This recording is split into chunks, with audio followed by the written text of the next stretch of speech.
This world has gone mad, completely, to its very core. And it's no longer just an opinion, it's a fact. More and more people are starting to see it. They talk about it, write about it, record videos, share on social media. People feel it. Something is wrong. We're living in a way that goes against all common sense. In some cities, rockets fall on children, on mothers, fathers, innocent people. Meanwhile, in other cities, parties, concerts, music, smiles, new restaurants. There are 120 armed conflicts and 6 full-scale wars happening around the globe right now.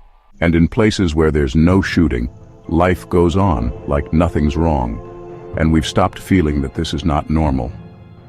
Even in war zones, people still run businesses, give birth to children, stress over school grades. We've adapted.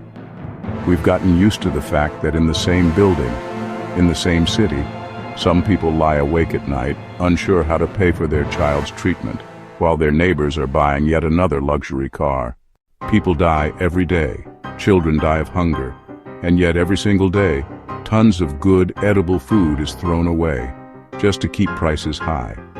Military budgets keep rising year after year. We've already surpassed trillions of dollars annually. We have the money to kill, but to heal, to save lives? No. Suddenly we're out of resources. We applaud Elon Musk for dreaming of colonizing Mars, but we can't even manage our own planet. We haven't learned how to safely dispose of our trash. Plastic poisons everything. It kills fish, it kills animals, it kills us. We dream of other planets, while here on Earth, millions lack access to clean water.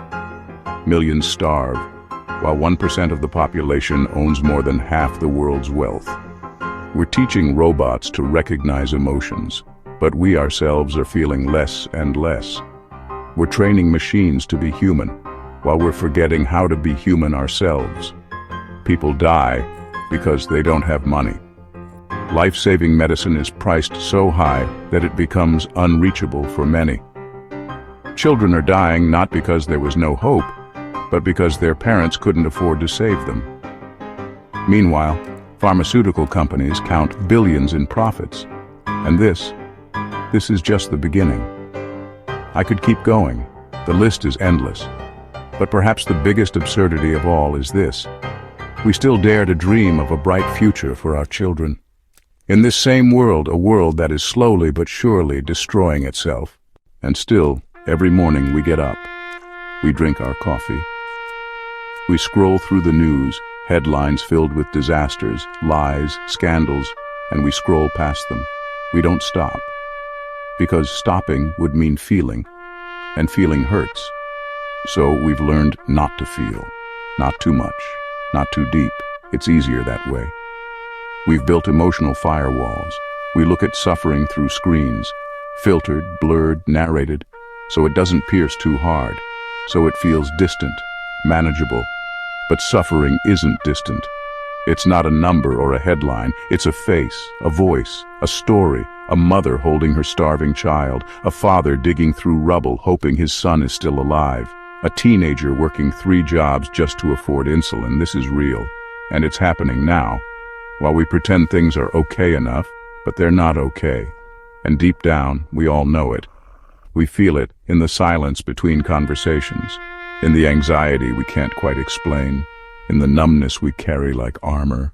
We're not okay, as a planet, as a species, because we've built a system that rewards selfishness, glorifies greed, and punishes compassion. We value productivity over humanity, profit over well-being, appearance over truth. We've built cities so tall we can't see the earth anymore.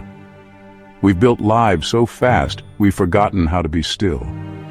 We've filled every moment with noise because silence makes us hear ourselves. And what we might hear scares us. Because behind the noise is a simple, terrifying question. What are we doing? What are we really doing? To ourselves, to each other, to this planet that gave us life. Are we evolving? Or are we accelerating toward collapse? Yes, we have incredible technology.